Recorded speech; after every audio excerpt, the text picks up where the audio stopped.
and we are still in a place where we have a lot to do. So no matter what happens, we have to keep pushing and we have to take a stand for something, not just against something. And so Anne mentioned the police accountability legislation that, for years, members of the community built a platform and created legislation and pushed our elected officials to do the right thing. And while they took all the credit for it, at the end, we had to push them to do the right thing. And we're gonna have to do that again. Because across the country, people are screaming about defunding the police. And that's scary to some people. But remember how I said we're in a white supremacist country? That is all we know. Every system that we have built, that we are living in and that we are experiencing is connected to a white supremacist system. And if we want to end white supremacy, we have to end those systems too. And so over the past few months, Rise of Kingston and members of the community have been digging and researching, looking into budgets, looking into blotter data, and figuring out how are we going to convince our community that we need to do something more? How are we going to convince our elected officials that they need to actually do what's right and change this system? A system where everything is connected to policing. Everything is connected to punishment. Everything is connected to pushing people away when they do something wrong, and everything is connected to making money off of Black and brown bodies. And so we've been digging through this, and we found a lot of information. Now, defund the police does not mean that tomorrow we are going to take Kingston's $11.5 million budget and throw it away, because that's not real. We can't do that.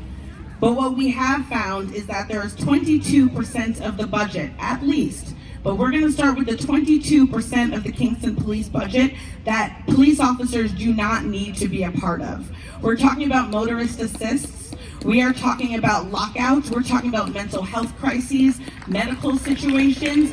We look at all that data and we identified that 22% of the budget needs to go someplace else. And so we need to stand up.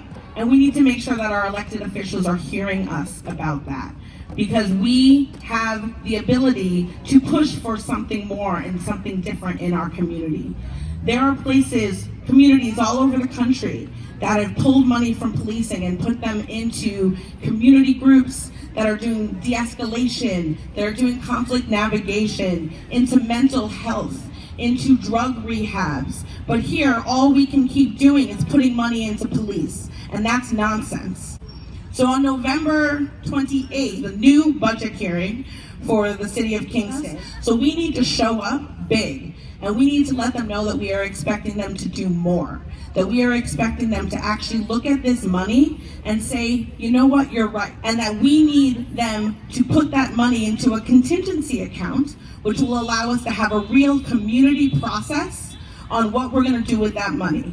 Because we need to be building things in our community to address all of the issues here in our community that we know policing is not solving. If we want to get to the roots of gun violence or any harm in our community, we need to properly invest in our communities. We need housing, we need food, we need mental health care, we need drug services.